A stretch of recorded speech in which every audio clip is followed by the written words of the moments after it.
Hello student, very good morning. Myself Abhinav Tiwari from St. Xavier High School, Sidwapar, Balaganj. And today I am going to start class 8 Science chapter 15 Light. तो student last video में हमने इस chapter के introduction के बारे में discussion किया था। आज हम लोग रिफ्लेक्शन पढ़ेंगे।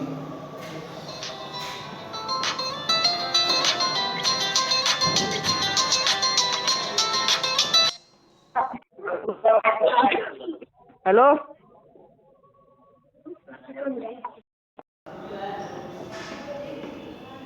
तो इस चैप्टर में हम बात करेंगे रिफ्लेक्शन की। When a ray of light hits a mirror or any surface, it's bounce off the surface. तो जब सन की किरणें जो है मिरर पे टकराती हैं या किसी भी सरफेस से टकराती हैं तो वह सरफेस से टकराने के बाद बाउंस ऑफ हो जाती हैं। इस फिनोमेना को ही रिफ्लेक्शन ऑफ लाइट कहते हैं।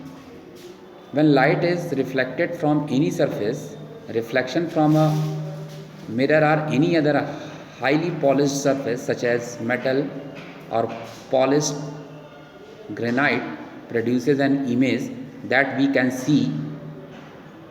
तो जब लाइट क्या होती है, किसी सरफेस से टकराकर रिफ्लेक्ट होती है तो एक हाईली पॉलिश सरफेस के कारण उसका जो इमेज होता है वो प्रोड्यूस होता है। When you look at mirror, you see reflection of other things around you and that we can see. आप अदर थिंग्स की बात करें जो हम अपने आसपास देखते हैं, उनसे भी हमारा इमेज जो है वो बनता है। Let us perform an activity to learn more about this phenomenon. तो यहाँ एक्टिविटी दिया है, आप इसे ध्यान से पढ़ेंगे। बढ़ते हैं नेक्स्ट पेज पे। Let us put down our observation from the activity in scientific manner और ड्राइंग डायग्राम। तो यहाँ आप एक डायग्राम देख रहे हैं जो कि प्लेन मिरर का है जहाँ से रिफ्लेक्शन हो रहा है। The ray of light that come from object and hit the mirror are called incident ray. जब लाइट रेज क्या हो, किसी ऑब्जेक्ट से क्या हो, आती हुई प्रतीत हो, तो वह मिरर से टकराने के बाद वापस आते हुए दिखाई देती हैं।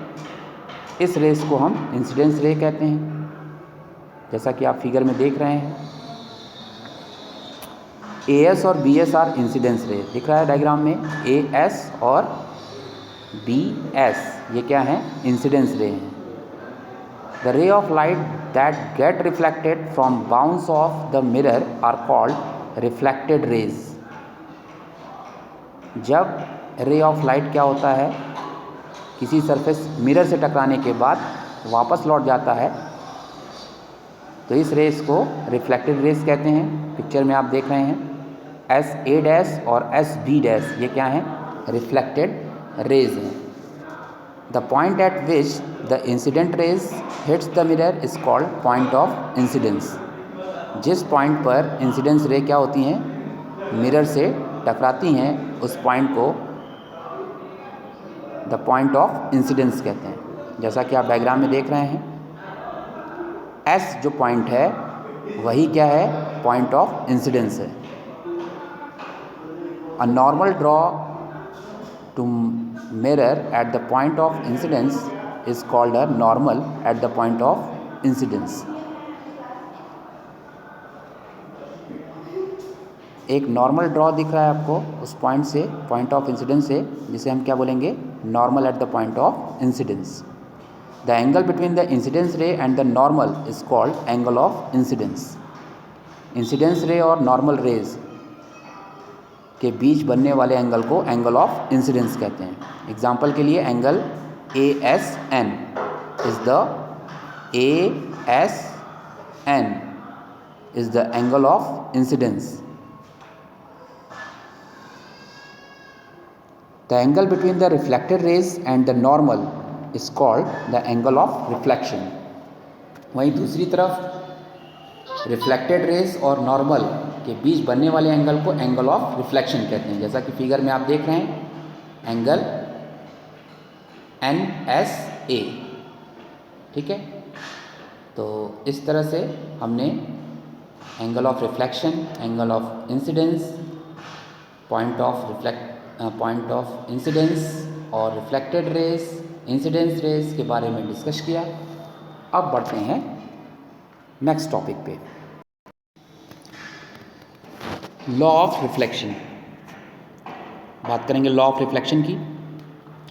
The image of an object at A could be seen at A dash and the image of an object B could be seen at B dash। यहाँ पे आप देख रहे हैं डायग्राम में A ऑब्जेक्ट है और B ऑब्जेक्ट है। इन दोनों का जो इमेज है वो रेस्पेक्टिवली A का A डैश पे बनेगा और B का B डैश पे दिखाई देगा।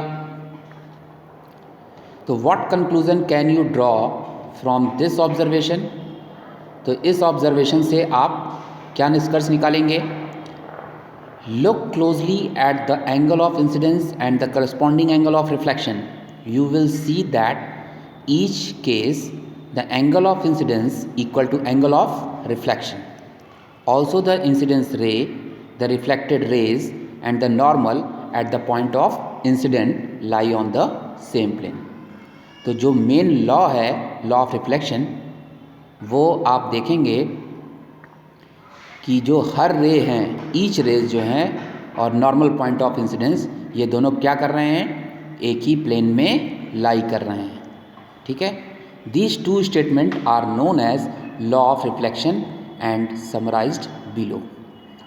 तो लॉ ऑफ रिफ्लेक्शन का पहला लॉ क्या है? The incidence ray and the reflected rays and the normal at the point of incidence lie on the same plane. Clear? Second law है the angle of incidence equal to angle of reflection. ये क्या कहलाता है? Law of reflection. बढ़ते हैं next page पे।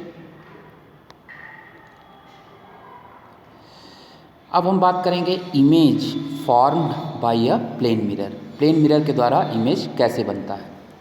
The two law of reflection remains the same regardless of the shape of the mirror used. अभी जो हमने रिफ्लेक्शन के दो लॉ पढ़े हैं वे जो है मिरर के शेप पे डिपेंड करते हैं। However the characteristics of the image is form, that is the size of the image, whether it is upright or inverted as compare to the object, vary depending on the type of mirror. तो जो image है वो चाहे तो size में क्या होगा? Upright हो या फिर इन्वर्टेड हो, सीधा हो या फिर उल्टा हो। ये डिपेंड करेगा किस टाइप का आप मिरर यूज़ करते हैं, ठीक है। तो we will restrict ourselves to studying the characteristics of an image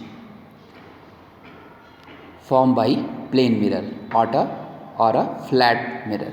these characteristics are given below. सबसे पहले बात करेंगे कि प्लेन मिरर से बनने वाले इमेज की साइज़ क्या होगी। Look at your self in dressing mirror, move back and forth, look at the image of the various objects around you. Do you feel that image are increased or decreased in size as compared to the size of the object? जब आप अपने आप को कहाँ देखते हैं? Dressing mirror में, ठीक है। तो ड्रेसिंग मिरर में देखते हैं तो क्या देखते हैं आप? मूव बैक और फोर्थ, आगे और पीछे दोनों देखते हैं, ठीक है। अपने चारों तरफ के ऑब्जेक्ट को भी देखते हैं। तो आप क्या ऐसा महसूस करते हैं कि इमेज की जो साइज़ है वो या तो बढ़ रही है या तो घट रही है, ठीक है, ऑब्जेक्ट के comparatively. And you will find that image size and object size are the same. इसके अलावा आप ये भी फाइंड करोगे कि इमेज की साइज़ और ऑब्जेक्ट की साइज़ क्या सेम है। तो आइए जानते हैं अपराइट और इन्वर्टेड क्या होता है। When you see your self in the mirror every morning, do you see yourself standing upright or inverted with your feet pointing to the ceiling? जब आप अपने आप को मिरर में हर सुबह देखते हैं तो क्या देखते हैं आप? क्या जो डू यू सी, क्या तुम अपने आप को सीधा खड़ा हुआ या फिर उल्टे खड़े हुए देखते हो? You see your self upright, आप क्या देखते हो? अपने आप को सीधा खड़ा हुआ देखते हो। In other hand, in the other word, a place mirror form an upright also called erect image. Plane mirror से जो भी इमेज बनेगा वो अपराइट होगा, सीधा होगा, या फिर इरेक्ट इमेज भी कह सकते हैं। ठीक है। अब बात करेंगे the distance of the image from the mirror as compare to that of the object. अब हम बात करेंगे इमेज की डिस्टेंस, कहाँ से? ऑब्जेक्ट से। Stand in front of the mirror and then move back and forth, observe the image closely, what do you see. जब आप मिरर के सामने खड़े होते हैं और अपने आप को बैक और फोर्थ करके देखते हैं तो आप क्या देखते हैं? इमेज क्या है? पास पास बन रहा है। आप क्या देखते हैं? What do you see? You will see that when you move either closer to or away from the mirror, your image also seems to move closer to or farther away respectively. आप क्या देखते हैं कि जब हम लोग mirror के करीब आते हैं तो उसका इमेज क्या होता है? काफ़ी क्लोज दिखाई देता है। जब दूर से देखते हैं तो उसका इमेज काफ़ी दूर दिखाई देता है। ऐसा क्यों होता है? This is because in plane mirror the distance of the image from the mirror equal the distance of the object from the mirror. ऐसा इसलिए होता है क्योंकि प्लेन मिरर में जो इमेज का डिस्टेंस है वह इक्वल है किसके डिस्टेंस से? ऑब्जेक्ट के डिस्टेंस से। What happen when you stand और अ मिरर? जब आप मिरर पे खड़े होते हैं तो आप क्या होता है? आप देख रहे हैं डायग्राम में 15.3 में, यहाँ पे ये बच्चा जो है मिरर पे ही खड़ा हो गया। तो you will see your self standing upside down. This is because in plane mirror the distance of the image from the mirror is equal to the distance of the object from the mirror। यहाँ भी वही situation आती है कि जो image का distance होगा mirror से वह इक्वल होगा मिरर से ऑब्जेक्ट के distance. Therefore the image of your foot which is a part of your body closest to the mirror when you are standing on it will be the closest, and the image of your head which is the farthest from the mirror will be farthest. This gives the impression of the image being upside down। तो इस तरह से student आज हम ने plane mirror से कैसे image form होता है इसका डिस्कशन किया, और इसकी साइज़ क्या होती है इसका डिस्कशन किया, और इसके अलावा लॉ ऑफ रिफ्लेक्शन आज हम लोगों ने डिस्कस किया। सो आज के लिए बस इतना ही। We will meet in next video. Till then bye bye and take care.